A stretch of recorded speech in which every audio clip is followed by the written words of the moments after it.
अस्सलाम वालेकुम, Pakistan economy watch में खुश आमदीद। मैं हूं इमरान सुल्तान। नाज़रीन, फोकस पाकिस्तान की मईशत पर, फोकस पिछले एक साल में जो इनकलाबी इक़दामात मईशत के हवाले से, उसमें सिर्फ फहरिस्त जिस तरीके से इस हुकूमत को विरसे में एक बहुत बड़ा डेट ट्रैप मिला, कर्जा मिला। इस कर्जे से निकलने के लिए इस एक्सटर्नल फाइनेंसिंग की जो जरूरत थी, बैलेंस ऑफ पेमेंट का जो क्राइसिस बहरान किसी कैफियत थी, उससे निकलने के लिए हुकूमत IMF प्रोग्राम में गई। अब इस IMF प्रोग्राम की जो कंडीशंस थी, हुकूमत ने इनको पूरा किया। उस कंडीशंस के नतीजे में सबसे पहले हमने देखा कि शरह सूद जो है वो एक बढ़ने का अमल जारी हुआ। उसके साथ साथ रुपए की कदर में मैसिव कमी जो है वो की गई और जो सब्सिडीज थी उनका खात्मा हुआ या उसकी जानिब जो है वो इक़दामात काफी सख्त हुए। एक FBR का रेवेन्यू टारगेट 5.5 ट्रिलियन 5,500 अरब रुपए का FBR का रेवेन्यू टारगेट। अब यहां पे सवाल ये पैदा होता है कि जो हालात इस वक्त मईशत के आ गए, इसमें बिजनेस करके टैक्स अदा किया जाए या टैक्स अदा करने के लिए बिजनेस किया जाए।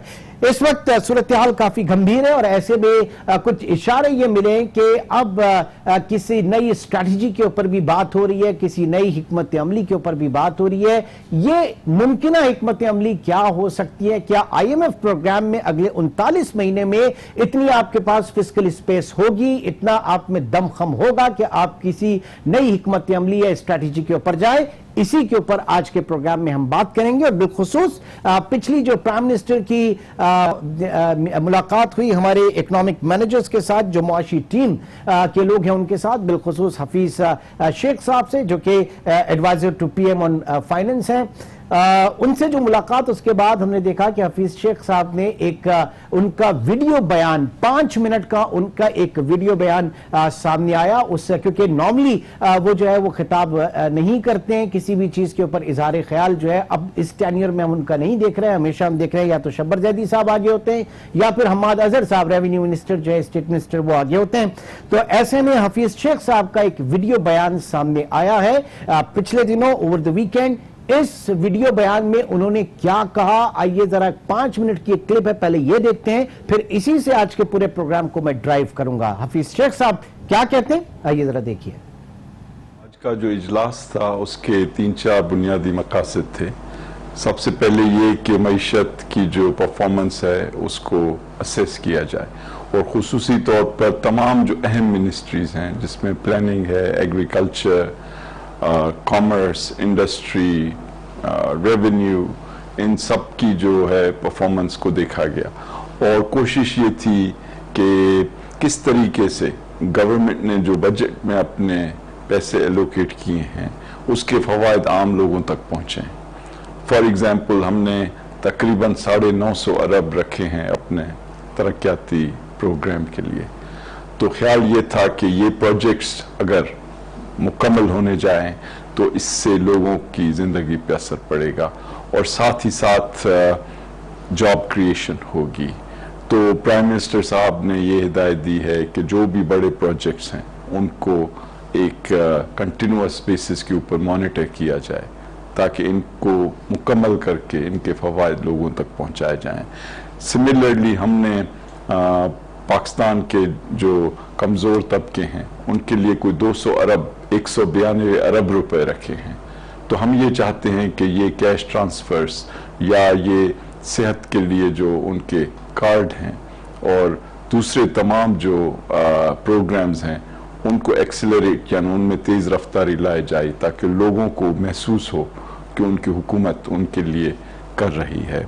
तीसरी चीज़ ये कि हमने 262 अरब रुपए रखे हैं सब्सिडीज़ के लिए, जिसका बुनियादी मकसद फिर कमज़ोर तबकों को बिजली या और चीज़ों की कीमतों से प्रोटेक्शन देनी है, हिफाजत देनी है और हमारी जो बिज़नेस कम्युनिटी है उसको जो कॉस्ट हैं उसको कम करने में उनकी मदद करनी है। तो ये तमाम चीज़ें जो हैं एक पब्लिक फोकस्ड एक अप्रोच है जिसके लिए हम चाह रहे हैं कि उन तक ये फ़वाइद पहुँचे और मईशत में खुसूसी तौर पर और ज़्यादा बेहतरी आए ताकि हमारी बिज़नेस कम्युनिटी जो है उसको कॉन्फिडेंस मिले। और इसके कुछ चंद अच्छे असरात आगे आ रहे हैं, जैसे स्टॉक मार्केट पिछले हफ्ते को 9% उसमें इजाफा हुआ और एक्सपोर्ट्स जो हैं पाकिस्तान की बहुत अरसे के बाद अब बढ़ी हैं, और जो जुलाई के नंबर्स आए हैं वो उससे पहले वाले महीने के मुकाबले में बहुत बेहतर हैं। और जो करंट अकाउंट डेफिसिट है, यानी एक्सपोर्ट्स और इंपोर्ट्स के दरमियान जो गैप है, उसमें भी बहुत वाज़ेह कमी आई है। यही करंट अकाउंट डेफिसिट पिछले साल जुलाई में कोई 2.1 अरब था, और अब ये तकरीबन $600 मिलियन से भी कम हो गया है। तो इसमें ये तमाम चीज़ें एक तरह से मोटिवेट कर रही हैं कि इनको पब्लिक तक बेनिफिट्स जो है पहुंचाने में तेज़ रफ्तारी की जाए। तो आइडिया ये है कि चूंकि हम आगे जा रहे हैं और पूरी इकॉनमी के लिए एक रोड मैप तैयार कर रहे हैं, जिसमें तमाम जो भी अहम फैसले करने हैं तमाम मिनिस्ट्रीज के बारे में, यानी अगर एग्रीकल्चर की हमने प्रोडक्टिविटी बढ़ानी है, या हमने अपने बड़े डैम्स या रोड्स के प्रोजेक्ट्स मुकम्मल करने हैं, या हमने अपने इकोनॉमिक जोन्स के अंदर बाहर से इन्वेस्टमेंट लाने के लिए उनको एक मौसर अंदाज में बनाना है, तो इन तमाम चीज़ों के लिए जो भी फैसले चाहिए वो इस रोड मैप के तहत किए जाएं। ये फैसला भी हुआ कि ये इकोनॉमिक टीम प्राइम मिनिस्टर साहब की सरबराही में हर हफ्ते इस रोड मैप के तहत मिले, और जो भी फैसले हों वो उनके सामने पेश किए जाएं, ताकि फैसलों में लेने में एक एक्टिव डिसीजन मेकिंग हो। कई तरह के फैसले हैं जो लिए जा रहे हैं या मुसलसल तौर पे लिए जाएंगे। जिस तरह जहाँ तक बिजनेस कम्युनिटी है, तो हम चाह रहे हैं कि उनको जो इलेक्ट्रिसिटी और गैस की सब्सिडी है वो एक्चुअली मिले। दूसरी जानिब हम चाह रहे हैं कि उनको कर्ज लेने में आसानी हो। तीसरी जानिब हम चाह रहे हैं कि उन पे रेवेन्यूज जमा करने का बोझ खुसूसी तौर पे न पड़े। तो ये तमाम चीज़ें जो हैं उनके साथ बैठकर तय करने का फैसला किया गया है। इसी तरह से हम पब्लिक के बेनिफिट में जो फैसले हैं, तो हम चाह रहे हैं कि अगर तेल की कीमतें दुनिया में गिरें तो इसका फ़ायदा यहाँ पर पाकिस्तान में भी हमारी पब्लिक को तेल की कीमतों में कमी की सूरत में मिले। तो हम पुरुम्मीद हैं कि इंशाल्लाह आने वाले महीने में ऐसी चीज़ होती नज़र आ रही है। आपने सुना मुशीर खजाना हाफिज साहब, बहुत ऑप्टिमिस्टिक एक व्यू उनका इस वक्त, और जो बात की जा रही है अब सारा मामला यह है कि इस वक्त जो जिस प्रोग्राम में हम हैं IMF के, उसके अंदर रहते हुए कितनी स्पेस हम निकाल पाएंगे, इसी के ऊपर बात करेंगे। इस्लामाबाद स्टूडियो से सीनियर सहाफ़ी और मुआशी तजियाकार जनाब शहबाज राना साहब इस वक्त हमारे साथ मौजूद हैं। शहबाज साहब, बहुत बहुत शुक्रिया हमें ज्वाइन करने का। हफीज शेख साहब ने जो बातें की उसमें 3 चीजें जिसकी तरफ मैं सबसे पहले निशानदेही चाहूंगा। जो उनका कहना है कि बिजनेस कम्युनिटी को बिजली और गैस की सब्सिडी फराहम की जा रही है, तो IMF प्रोग्राम जो है इसकी नफी करता है। पूरा का पूरा प्रोग्राम अगर हम जाके देखें जो कि उसकी वेबसाइट के ऊपर मौजूद है। सेकंड, बिजनेस कम्युनिटी को कर्जों के उसूल में सहूलत फराहम की जाएगी। क्या इस वक्त जो पॉलिसी रेट है 13.25% के ऊपर, तो क्या बिजनेस कम्युनिटी के लिए मुमकिन होगा, वायबल होगा, उनकी एपिटाइट इतनी होगी प्राइवेट सेक्टर की कि वो इन कर्जों को ले, और क्या उनको इसके ऊपर कर्जे मिलेंगे? जाहिर है कि उसके ऊपर बैंक अपना स्प्रेड वगैरह और सारी चीजें कॉस्ट वगैरह शामिल करेंगे। तीसरी चीज, आवाम के हवाले से अगर बात करें तो महंगाई इस वक्त बहुत ज्यादा बढ़ चुकी है, इन्फ्लेशन जो है वो बढ़ चुका है, और ऐसे में इस वक्त हम देख रहे हैं कि जो प्राइवेट सेक्टर है वहां पे काफी मुश्किलात है, इंडस्ट्रीज जो है वो काफी मुश्किलात में, ले ऑफ्स वहां पर हो रहे हैं। तो मुशीर खजाना के इस स्टेटमेंट को आप रियलिटी के हवाले से कहां पर देखते हैं, शहबाज राना साहब?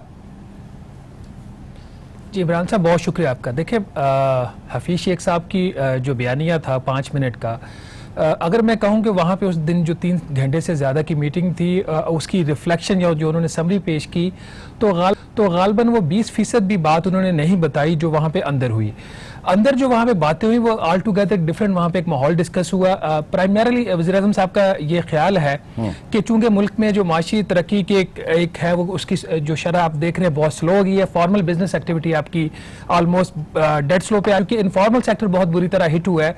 तो वज़ीर-ए-आज़म साहब का ये ख्याल था कि इससे जो परसेप्शन बन रहा है वो पाकिस्तान तहरीक इंसाफ की हुकूमत के लिए अच्छा नहीं बन रहा, तो जो वजारत खजाना है वो एक नया इकोनॉमिक रिवाइवल प्लान लेके आए। तो हमें भी पता है कि जो इस सारा सिनेरियो है, जो IMF का प्रोग्राम है, उसमें आप नया प्लान कहां से लाएंगे जब आपके पास गुंजाइश नहीं है। Exactly. तो वजीर आजम साहब को उस दिन जो बातें बताई गई वो ये बताई गई कि आप तो नए प्लान की बात कर रहे हैं, यहाँ पे सूरत हाल ये है कि हमने जो बजट पेश किया था जून में पार्लियामेंट ने पास किया है, उसमें काफ़ी मुश्किलात पेश आ गई हैं, क्योंकि जो पिछला माली साल ख़त्म हुआ है उसमें जो बजट खसारा था, ख़ास तौर पर जो प्राइमरी डेफिसिट है जिसको कैलकुलेट करते हैं जो आपके कर्जों के ऊपर सूद की अदायगी है उसको माइनस करके, तो वो तकरीबन 3.6% हो गया। जबकि करना हमें 0.6% तक उसको रिड्यूस करना है। 0.6 को तकरीबन 255, अगर इसको हम एब्सोल्यूट टर्म्स में बात कर लें, 1400 अरब रुपए का रफली आपका हुआ है प्राइमरी डेफिसिट, और इसको आपको कम करना है अपने 255 अरब पे इस माली साल में। तो इसके लिए दो ही तरीके थे इनको बताया गया, या तो आप अपना जो खर्चा इसको कम करेंगे या आपको मजीद रेवेन्यूज लेने पड़ेंगे। अंदर तो इस किस्म की वहां पे बातें हो रही थी, और बाहर आके बताया गया। ये इसमें एक चीज हमेशा ज़हन में रखने वाली है, जब भी हफीज शेख साहब की आप कोई तकरीर या कोई उनकी पब्लिक स्टेटमेंट देखें तो उसको आप उनकी पुरानी जो स्पीच है उसके साथ जरूर उसका मुवाजना करें, क्योंकि शेख साहब ज्यादातर वही बातें करते हैं जो वो पहले कर चुके होते हैं। इसमें एक जो नया उन्होंने हिंट ड्रॉप किया इस चीज की, जो उनका 5 मिनट की स्पीच थी या एक वीडियो रिकॉर्डेड स्टेटमेंट थी, मीडिया को जनरली ऑन द रिकॉर्ड तो अवॉइड करते हैं वो ये था कि लोगों को थोड़ा सा रिलीफ दिया जाए। ये बात वहां से अंदर मीटिंग के अंदर हुई थी कि अगर इतने सख्त हालात हैं और आवाम की मुश्किलात बढ़ रही हैं, महंगाई बढ़ रही है, तो फिर लोगों को हम कैसे इंगेज करेंगे। तो फैसला गालबन प्राइम मिनिस्टर साहब की तरफ से इंस्ट्रक्शन यही थी कि आप जो कुछ कर सकते हैं वो तो कीजिए ना, कुछ तो हम लोगों को स्मॉल विंस तो आप उनको दीजिए, ताकि हमें एक सियासी चेहरा लोगों को ये दिखा सके ये हुकूमत। तो इस बैकग्राउंड के अंदर जो काम की बात मैं जो बता रहा हूँ, जो उन्होंने बाहर आके बताई, ये एक दो थी। बाकी वही जो उनकी बात सब्सिडी हमने कितनी दी है, किस सेक्टर को कितना रिलीफ दी है, ये सारी बातें अगर आप उनकी जो है इकोनॉमिक सर्वे की लॉन्चिंग से लेके पोस्ट बजट प्रेस कॉन्फ्रेंस, उसके बाद शायद एक दुका इवेंट के ऊपर उन्होंने बात की, तो ये वही सारी बातें हैं। इसमें मुशीर खजाना साहब की तरफ से कोई नई बात नहीं आई। अब ये जो पूरी इकोनॉमिक एडवाइजरी टीम है, पाकिस्तान के बड़े जय्यद जो है लोग इसमें शामिल हैं, प्राइम मिनिस्टर ने बड़ा इंगेज किया लोगों को। तो ये बताइएगा कि जनरल परसेप्शन इस वक्त क्या जा रहा है वहां पर, उनकी तरफ से फीडबैक जो है वो क्या है प्राइम मिनिस्टर को, और साथ ही साथ जिस इकोनॉमिक रिवाइवल प्लान की बात कर रहे हैं उसकी तरजीहात क्या हो सकती है। अव्वल तो ये कि क्या स्पेस निकल सकती है अगले 39 महीने के लिए, ये जो आप $6 अरब का प्रोग्राम आपने लिया है, क्या ऐसा मुमकिन है या नहीं, और अगर मुमकिन होगा तो किस तरह से मुमकिन होगा और उसकी तरजीहात क्या हो सकती है। देखिए इमरान साहब, जो काबीना की मीटिंग हुई थी पिछले मंगल वाले दिन, उसके अंदर उससे एक दिन पहले वज़ीर आज़म साहब ने एक मीटिंग ली थी इकोनॉमिक टीम। एक जो बहुत एक स्ट्रॉन्ग रियलाइजेशन गवर्नमेंट के अंदर आ रही है कि जो माशी मामला है वो ठीक तरीके से नहीं चल रहे, और इसकी जो बराह रास्त जिम्मेदारी आती है वो मौजूदा माशी टीम के ऊपर आती है। हफीज शेख साहब की वीडियो का उनकी जो स्टेटमेंट थी उसमें जो एक नई चीज थी वो ये थी कि जो वज़ीर आज़म साहब जो हर हफ्ते जो इकोनॉमिक टीम के साथ मिलेंगे, इससे दो बातों का आपको इशारा मिलता है। नंबर वन, जिस तरीके से इस वक्त इकोनॉमिक टीम काम कर रही है, वज़ीर आज़म साहब गालबन उससे मुतमिन नहीं है, इसलिए उन्होंने फैसला ये किया कि वो वीकली बेसिस पे इकोनॉमिक टीम से इंटरैक्ट करेंगे। नंबर टू, जो चीज ज्यादा मुझे थोड़ी सी लगता ये है कि यह हुकूमत काम करने से ज्यादा गुफ्तन नशिस्तन बखास्तन की तरफ जा रही है। आप हर हफ्ते कौन सा ऐसा नया फैसला कर सकते हैं, और गिवन द सर्कमस्टांसेस जिसके अंदर हम बैठे हुए हैं, जिसमें वो फैसला करके आप वज़ीर आज़म साहब के पास लेके जाएंगे और उनसे कहेंगे आप इसका अप्रूवल दें। आप तो वही जो फाइल वक्त तो सरकार के, तो सरकार के अंदर इस बिल्कुल भी नहीं चल रहा। प्राइवेट सेक्टर वो उसके अपने रिजर्वेशन सारी सामने है। सबसे बड़ा प्रॉब्लम जो इस वक्त है जो वो है IMF का प्रोग्राम, क्योंकि IMF का प्रोग्राम इतना स्ट्रिंजेंट है जिसमें आपके फिस्कल कंट्रोल्स हैं, आपके सॉवरेन गारंटीज के ऊपर पाबंदी लगी हुई है, एक्सटर्नल पब्लिक डेट का एरियाज आप ऐड नहीं कर सकते।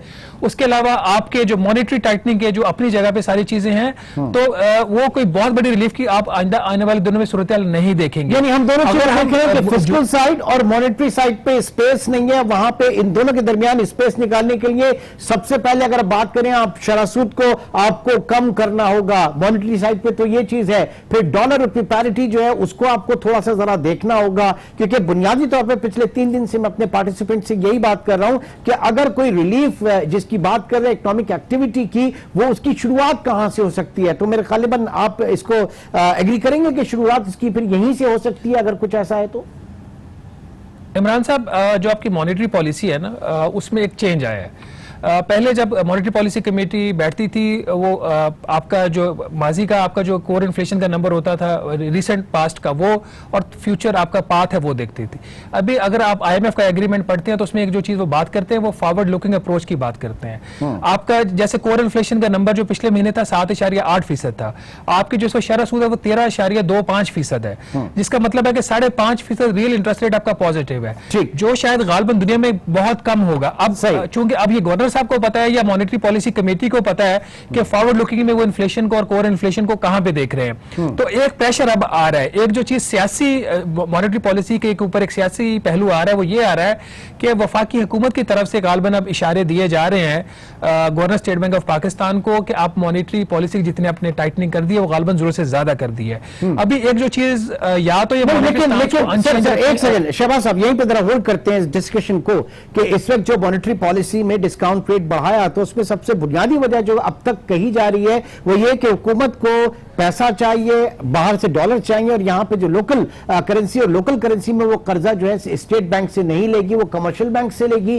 कमर्शियल बैंक से कर्जा जो है वो उसी वक्त उनको बेहतर कमर्शियल बैंक की पार्टिसिपेशन होगी कि जब उनके इंटरेस्ट रेट्स बहुत ज्यादा अच्छे हों। तो ये आपने पार्टिसिपेशन टी बिल्स के अंदर भी देखी, आपने इन्वेस्टमेंट बॉन्ड्स के अंदर भी जो हमारे बैंक्स की है उनका पोर्टफोलियो देखा। तो ये बात कही जा रही थी। देखिए ये जो बात आप कर रहे हैं कि वो ये है बुनियादी तौर पर कि जो गवर्नर साहब हैं वो जो हॉट फॉरेन मनी है, फॉरेन कैपिटल है, उसको वो अट्रैक्ट करने की कोशिश कर रहे हैं। उनका जो टारगेट है उस कमर्शियल बैंक्स के तो ऊपर हम डिपेंडेंट है ही हैं। आपका मसला सिर्फ रुपए का नहीं है, रुपया आपका डायरेक्टली या इनडायरेक्टली वो आपको फाइनेंसिंग वहीं से हो रही है। प्रॉब्लम आपका आ रहा है कि जो गवर्नर साहब गालबन करना चाह रहे हैं और जिसके इशारे आपको अगर आप मई 2019 की मॉनेटरी पॉलिसी कमेटी के मिनट्स देखें जो कि वेबसाइट के ऊपर पड़े हुए हैं तो उसमें एक इशारा आपको मिलता है कि वो हॉट कैपिटल को वो करना चाह रहे हैं, उसको अट्रैक्ट करना चाह रहे हैं। ठीक, तो ये जो शरह सूद है इस वक्त उसमें जो 13.25 है गालबन ही उसी की तरफ है। अगर उनकी ये पॉलिसी है और उसमें वो कुछ चेंज नहीं लाना चाहते तो फिर आप आइंदा आने वाले महीनों में अब ये जो आपका आफ्टर एवरी 2 मंथ आपकी मॉनेटरी पॉलिसी आती है उसमें फर्दर आप इंक्रीज देख सकते हैं। ठीक है, लेकिन यानी जो सॉवरेन पेपर है सियासी प्रेशर आ गया, हमारे जो सॉवरेन पेपर जो सॉवरेन पेपर्स हैं उसमें फॉरेन इन्वेस्टमेंट आया, क्योंकि ये इशारे यहां पे भी मिल रहे थे कि कैपिटल मार्केट्स में भी जो आप फॉरेन इन्वेस्टर्स हैं वो गवर्नमेंट पेपर्स के अंदर आके इन्वेस्ट करें, वो आके टी बिल्स में और इन्वेस्टमेंट बॉन्ड्स के अंदर करें। अगर यही अप्रोच है, यही वाली बात सही है तो फिर नियर फ्यूचर में पॉलिसी रेट में आप कमी नहीं देखते। अदरवाइज एक पॉलिटिकल प्रेशर जो है इस वक्त आ रहा है। शहबाज राना साहब इस वक्त हमारे साथ प्रोग्राम में मौजूद हैं। इस ब्रेक के बाद दोबारा मिलते हैं।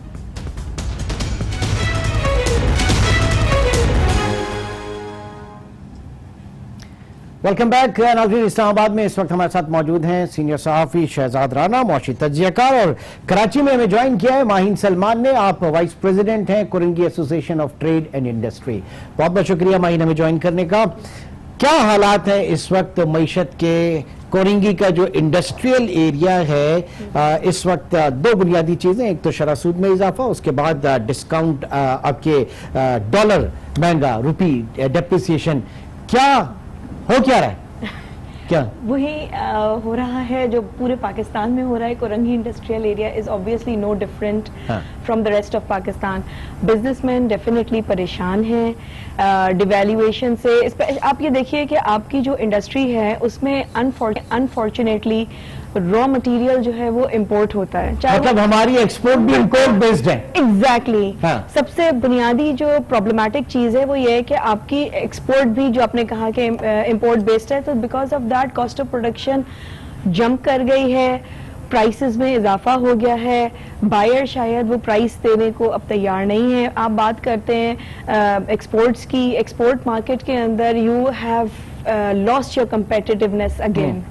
आपकी जब कंपेटिटिवनेस कम हो जाएगी, आपकी despite the fact we are enjoying GSP plus status for the last 3 years, और हमारी एक्सपोर्ट्स जो है वो बिल्कुल वो हैं। अब देखें, आप जब भी आईएमएफ के पास जाएंगे ये चीजें तो पता थी कि जब भी आप जाएंगे ये होना है, राइट? तो अब इसके अंदर हमें मतलब परेशान होने के बजाय मेरा ख्याल यह है कि हमें सॉल्यूशंस की तरफ जाना चाहिए, क्योंकि आप आईएमएफ के पास जा चुके, आपने अपनी मॉनेटरी, अपनी फिस्कल पॉलिसी सब उनके हाथ में रख दी। अब उसमें हमको अपॉर्चुनिटीज निकालनी है कि अब हम उस सब के अंदर क्या करें।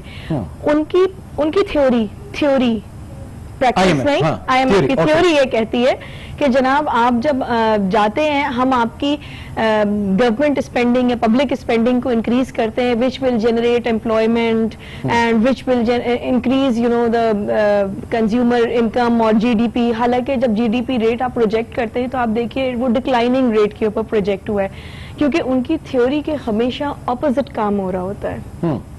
जब आप इंटरेस्ट रेट बढ़ा देते हैं, आप टैक्सेस बढ़ा देते हैं, आप इन्वेस्टमेंट को डिस्करेज कर देते हैं, आप स्पेंडिंग को डिस्करेज कर देते हैं, आप अपनी एक्सपोर्ट्स को, अपनी जो भी प्रोडक्शन होती है उसको कॉस्टली कर देते हैं, तो ऑब्वियसली आपका एक इकोनॉमिक क्रंच आता है। Not only in exports, domestically भी एक इकोनॉमिक क्रंच आएगा। If not later than sooner, it's going to come and you will have to face it. ठीक या शबाज साहब, ज़ाहिर है कि IMF प्रोग्राम में एक वो जो मुआशी इस्तेहकाम जो है वो अवलीन तरजीह होती है, कंसोलिडेशन जो है वो अवलीन तरजीह होती है, रादर देन इकोनॉमिक ग्रोथ। हम 5.3% से अब हम नीचे हैं इस मरतबा। ये बताइएगा जो इस वक्त कहा जा रहा है, जो नंबर्स जुलाई के आपके सामने, जून के आपके सामने आए, एग्रीगेट जो आपका ट्रेड डेफिसिट जो आपका कम हुआ, करंट अकाउंट डेफिसिट जो आपका कम हुआ, और उसमें हुकूमत उस पर बड़ी, प्राइम मिनिस्टर का भी ट्वीट उस पर आया, फिरदौस अहमद साहबा का भी उसके ऊपर ट्वीट आया। असल स्टोरी ये कही जा रही है कि जनाब उसमें तकरीबन 60% जो कंट्रीब्यूशन है ऑयल पेमेंट्स का होता है, और $3 बिलियन की ऑयल पेमेंट सऊदी जो है वो मटेरियलाइज हुई, वो आपको रिलीफ मिला, जबकि उसके अगेंस्ट आपने जो करंट अकाउंट डेफिसिट आपका कम हुआ उसमें आपकी ग्रोथ जो है वो हैम्पर हुई, उसके साथ आपके एम्प्लॉयमेंट जो है उसमें आपको धचका लगा, और तीसरे नंबर पे आपकी महंगाई, इन्फ्लेशन बहुत ज्यादा बढ़ गया। तो ये at the cost of these 3 factors हम करंट अकाउंट डेफिसिट सही कर रहे हैं। खान साहब, आप गालबन 2018-19 के करंट अकाउंट डेफिसिट की बात कर रहे हैं, उसमें कोई रफली कुछ $6 बिलियन के करीब इनको बेनिफिट हुआ था, रिडक्शन हुई थी। उसमें सऊदी ऑयल फैसिलिटी का रोल बिल्कुल भी नहीं है, क्योंकि वो फैसिलिटी इफेक्टिव ही इस माली साल से हुई है। प्राइमरीली उसमें जो चीज़ हुई है, जो मशीनरी की इंपोर्ट है, उसमें वो $2.7 बिलियन या $2.6 बिलियन है, और उसमें टेक्सटाइल मशीनरी भी डाल रहे हैं, तो $3.1 बिलियन, तो डायरेक्टली इनको जो बेनिफिट रफली 50% जो हुआ है वो इनका हुआ है। मशीनरी की इंपोर्ट जो है वो कम हुई है। अच्छा, ये सीपैक का ही जो इम्पैक्ट आ रहा है, ये सीपैक का इम्पैक्ट है, इसका आपकी जो आपने एक्सचेंज रेट की पॉलिसी से इसका कतन कोई ताल्लुक नहीं है। इनको अगर कोई बेनिफिट हुआ है एक्सचेंज रेट के ऊपर, और जो उन्होंने रेगुलेटरी ड्यूटीज लगाई हैं, वो गालबन 1.8 या $2 बिलियन का इनको इम्पैक्ट आया है। जो इंपोर्ट बिल था पिछले साल का, ऑयल इंपोर्ट बिल, वो ऑलमोस्ट उससे भी पिछले साल वाले के लेवल के ऊपर ही था। तो this was the broader breakup. जहां तक बात है इसका कंटिन्यूएशन ऑफ दिस बेनिफिट, अभी जो जुलाई का नंबर आया है, जुलाई में आपने देखा को $580 मिलियन का करंट अकाउंट डेफिसिट है, जो $2.2 अरब से कम हुआ है।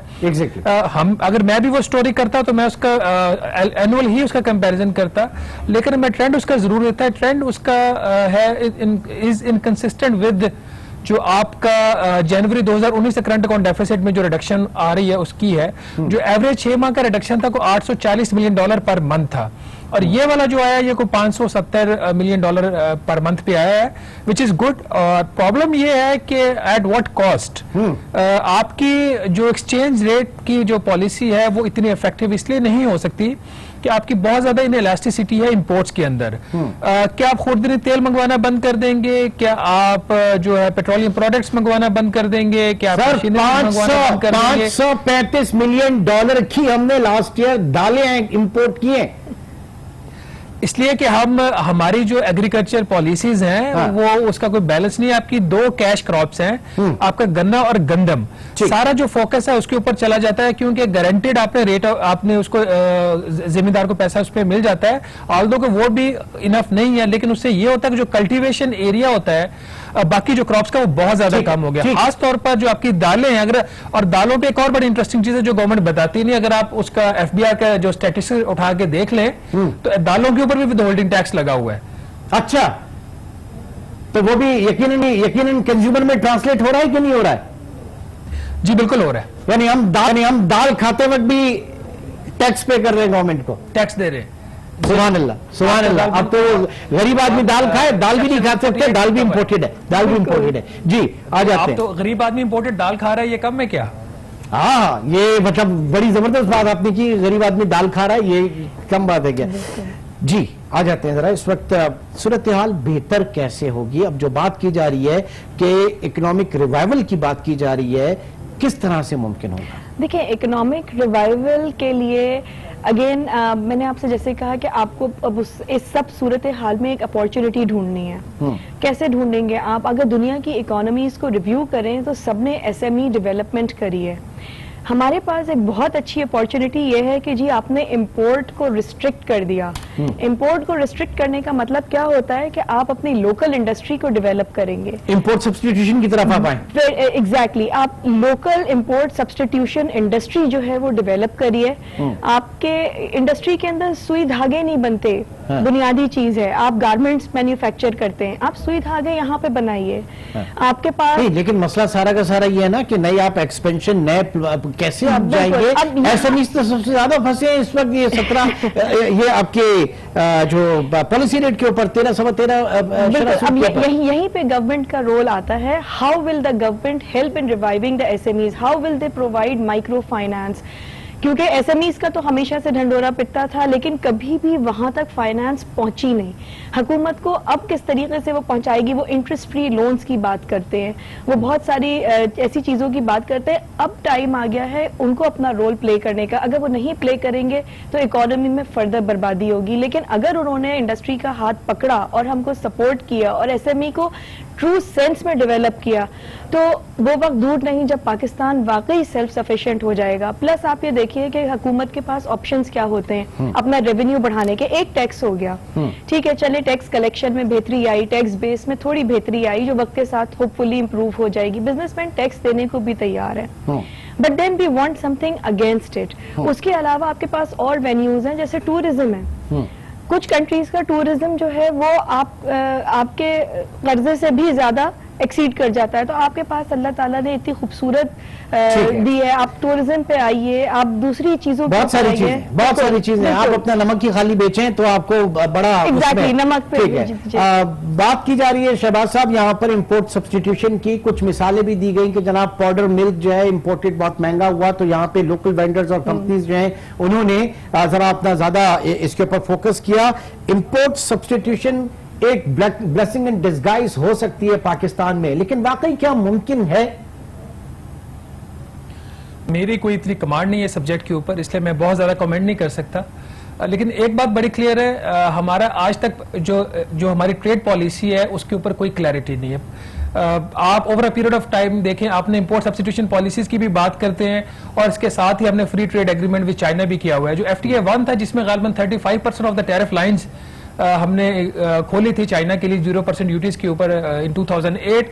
उसकी इंप्लीकेशंस आपके सामने है। जो ट्रेड डेफिसिट है more than half of it is with China, बावजूद इसके कि हमारी बड़ी उसमें एक्सट्रिंजेंट किस्म की हमारी इंपोर्ट्स होती हैं। अभी जो FTA 2 अब हम एग्जीक्यूट कर दी है, ये आपकी लोकल इंडस्ट्री को और ज्यादा एडवांटेजेस पोजीशन के ऊपर लेके आएगा। उसकी वजह ये है जो चाइना का स्केल ऑफ इकोनॉमी हम उसको कम्पीट नहीं कर सकते, और आप अपने 75 से 80% जो आपकी टैरिफ लाइंस हैं उसको आपने खोल दिया चाइना के लिए। No it is easy for the manufacturer के वो चाइना से चीजें रॉ मटेरियल छोड़ के वो फिनिश गुड्स मंगवाएं अंडर FTA, उनके साथ कोई ज्वाइंट वेंचर कर लें वे चाइनीज और उसको यहाँ पे लाके भेजें, बजाय के यहाँ पे मैन्युफैक्चरिंग करें।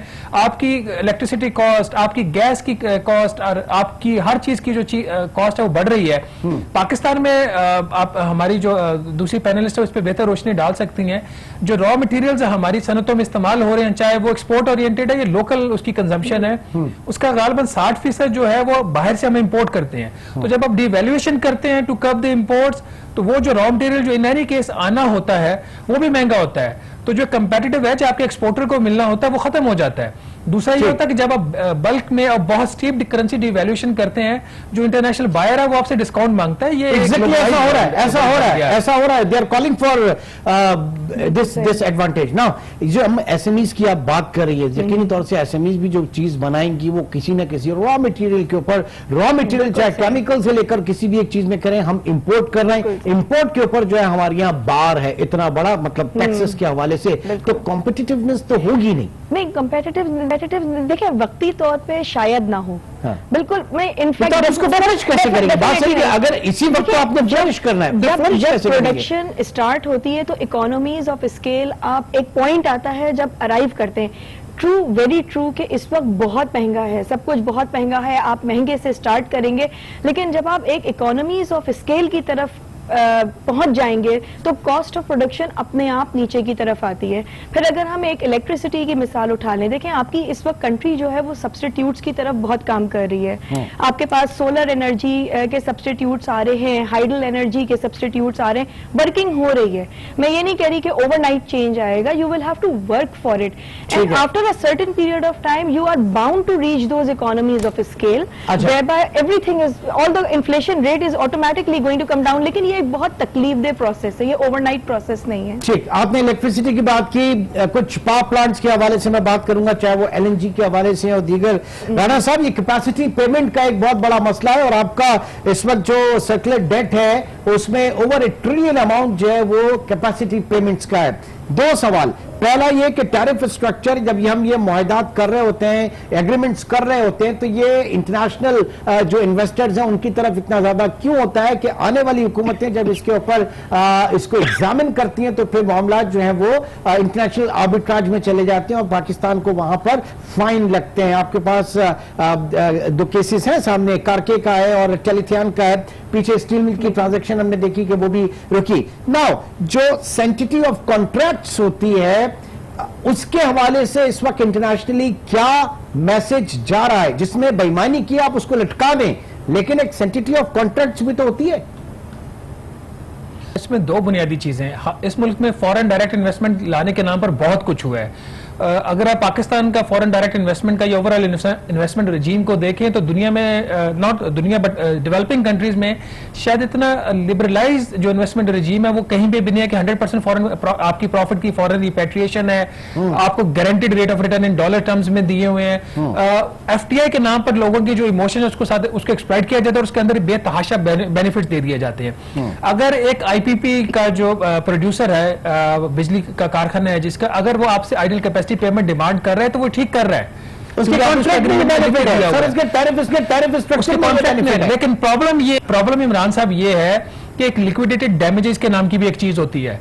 जब वही आईपीपी जो आपको बिजली प्रोवाइड नहीं कर सकता तो आपके ब्यूरोक्रेट्स में और आपकी सरकार चाहे कोई भी हो, पीपल्स पार्टी की, पीटीआई की, पीएमएलएन की, उसमें इतनी अहलियत ही नहीं है कि अपने लिक्विडेटेड डैमेजेस जो उससे वो क्लेम कर ले। आज ही ईसीसी के सामने एक केस था एक पावर प्लांट का, उसमें 1.6 बिलियन के लिक्विडेटेड डैमेजेस वो नहीं दे रहा था और उसका आर्गुमेंट ये था जी सर्कुलर डेट में पैसा फंसा हुआ था, मुझे पीछे से फ्यूल नहीं मिला, मैं बिजली नहीं बना सका तो मैं आपको दे नहीं सका। तो हम भी तो आइडल कैपेसिटी में ये आर्गुमेंट ले सकते हैं ना जी, हमारी जरूरत नहीं थी उस वक्त हमने आपसे नहीं पेमेंट उठाई क्योंकि हमने एग्रीमेंट में लिख के दिया हुआ है। एग्रीमेंट में तो लिक्विडेटेड डैमेजेस का भी लिख के दिया, उसको तो हम वहां से ले नहीं सकते।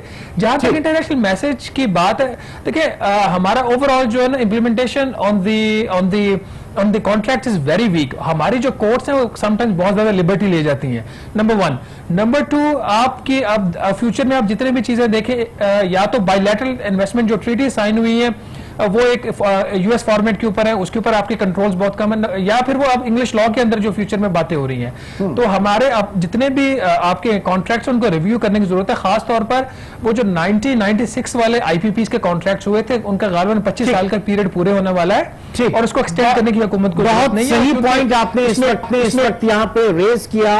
लाइक डब्ल्यूटीओ की आप बात करें तो उसमें डब्ल्यूटीओ फ्री ट्रेड के अंदर हम एंटी डंपिंग ड्यूटी भी देखते हैं कि हमारी लोकल सनत जिससे मुतासिर हो रही है वहां पे एंटी डंपिंग की तरफ भी जा सकते हैं। नाउ कमिंग बैक, अब एक बिल्कुल लास्ट मिनट से मैं इसमें जानना चाहूंगा कि आज सिर्फ शनाख्ती कार्ड को लेकर पूरे मुल्क में जो हमारी ट्रेड बॉडीज हैं वो एजिटेशन कर रही हैं, आगे चल के आप जो है लिख कर देकर आ गए हैं कि आप वैट के ऊपर आ जाएंगे, वैल्यू एडेड टैक्सेशन के ऊपर आप आ जाएंगे, क्या मुमकिन होगा? जी आप मेरे से सवाल जी बिल्कुल आपसे देखिए, जहां तक सीएनआईसी वाली बात है, ये हुकूमत का एक अच्छा इकदाम इन्होंने उठाया है, ऑल्दो कि अभी इसकी फुल इन्फोर्समेंट नहीं हुई। डॉक्यूमेंटेशन ऑफ द इकोनॉमी के अलावा आपके पास ऑप्शन कोई नहीं है। The only question is it's timing और इसकी सीक्वेंसिंग, आप किस तरीके से इसको करना चाह रहे हैं। हमारे मुल्क में मसला ये, अब इस्लामाबाद में अगर आपने शॉपिंग बैग के ऊपर पाबंदी लगाई तो आपने यकदम पाबंदी लगा दी है। आपने उसका ऑल्टरनेट नहीं देखा, आपने ये नहीं देखा कि जो इसके साथ लाखों लोगों की रोजगार मुयसर है उसका आप क्या करेंगे। अच्छा काम भी हम बुरी तरीके से करते हैं। यही हमारा हाल CNIC के साथ हुआ है। इसके साथ प्रॉपर आपकी प्रिपरेशन नहीं हुई। आपकी इनफॉर्मल इकोनॉमी है 72 साल की, उसको आप 3 माह में ठीक नहीं कर सकते, उसको फॉर्मलाइज नहीं कर सकते। ये फेज वाइज। लेट मी से दिस, जो इनफॉर्मल इकोनॉमी है वो employer of the last resort है। जी बिल्कुल। और देखिए आपका जो ट्रेडर है उसका मसला क्या है, एक साइड पे तो उसके आपने CNIC की शर्त लगा दी, दूसरी साइड पे आपने उनको ऑल्टरनेटिव स्कीम देना चाह रहे थे फिक्स इनकम टैक्स की। आल्दो मैं जाती तौर पर ये इस तरह की जो सब्जेक्टिव स्कीम्स होती है उसके खिलाफ हूं, लेकिन अगर आप उनको फिक्स टैक्स स्कीम लाकर उनको सिस्टम में ले आते हैं ताकि वो आपके उनको प्रॉब्लम ना होता है। ठीक है, उन्होंने 0.2% जितना टैक्स दे माहिन से माहिन नियत बिल्कुल ठीक है, इसमें कोई शक नहीं। ज़ाहिर को डॉक्यूमेंटेशन की तरफ आना, मईशत की दस्तावेजी की तरफ आना है, लेकिन जो स्पीड है, जितनी तेजी से ये तमाम इकदाम किए जा रहे हैं, इसकी इस पेस और मोमेंटम के ऊपर तो बात की जा सकती है ना। बिल्कुल की जा सकती है। और ये मैंने पहले भी कहा है कि इन्होंने ओवरनाइट चेंज लाने की जब भी आप कोशिश करेंगे, you will make a mess of everything. Step by step gradually चले आप, मतलब इतना ग्रेजुअली ना भी चलते, लेकिन ये कि आप जब टैक्स एक तरफ आपने रेट बढ़ा दिया, एक तरफ आपने बेस बढ़ा दी, तो आप एक एक चीज लेके चलते, स्टेप बाय स्टेप चलते। दूसरा इनका प्रॉब्लम है कम्युनिकेशन का, स्टेक होल्डर्स को साथ लेके चलने का, कम्युनिकेशन करने का। मतलब ये लोगों को अच्छी चीजों पे एजुकेट नहीं करते, उनको कम्युनिकेट नहीं करते। अगर ये काम करें और लोगों को समझाएं तो आई एम श्योर के लोग इनके साथ होंगे, क्यों नहीं होंगे। तो ये मेरी नज़र में ये चीज़ें जो हैं इनकी वीक पॉइंट्स हैं कि अच्छा काम जैसा आपने कहा कि जनाब वो स्टेप बाय स्टेप नहीं करना, दूसरा कम्युनिकेट नहीं करना, तीसरा स्टेक होल्डर्स को साथ नहीं लेना। ये 3 चीज़ें इनको करनी चाहिए। ठीक है, इनको करनी चाहिए। और जाहिर है कि इस वक्त जब बात की जा रही है तो हम भी अपने इस प्लेटफॉर्म से आइडियली क्या होना चाहिए 10 सेकेंड्स में अगर आप मुझे बता सकें, 10 से 15 सेकेंड्स में, राना साहब। देखिए जी, कोई भी चीज आप रात को प्लान करें और सुबह नहीं हो जाती, उसके लिए आपको एक प्रॉपर एक चाहिए होता है। हुकूमत के सबसे बड़ा इस वक्त जो इनको प्रॉब्लम आ रहा है, एक तो ये अपनी जितने भी ये रिफॉर्म्स करना चाह रहे हैं उसकी सीक्वेंसिंग को ठीक करें, और नंबर 2 लोगों के साथ ज्यादा से ज्यादा कम्युनिकेट करें, उनको मकसद बताएं और उनको ये बात समझाने की कोशिश करें कि हम ये रिफॉर्म्स क्यों कर रहे हैं। लोगों से बात ना करके, मीडिया से बात ना करके आप अपने मैसेज कन्वे नहीं करें, बल्कि आप अपने मामला को ज्यादा खराब करें। ठीक है, बहुत बहुत शुक्रिया। शहबाज राणा इस्लामाबाद से, माहिन सलमान कराची से हमारे साथ मौजूद थी कि लोगों को शामिल किया जाए। ये जितने भी सख्त इकदामात हैं ये यकीनी तौर से पाकिस्तान, रियासत पाकिस्तान और पाकिस्तान की आवाम के हक में है, लेकिन उनको स्टेक होल्डर्स को भी शामिल किया जाए। आज के प्रोग्राम से अब तक इतना ही। इंशाल्लाह आपसे फिर मुलाकात होगी। अपना बहुत ख्याल रखिएगा। अल्लाह हाफ़िज़।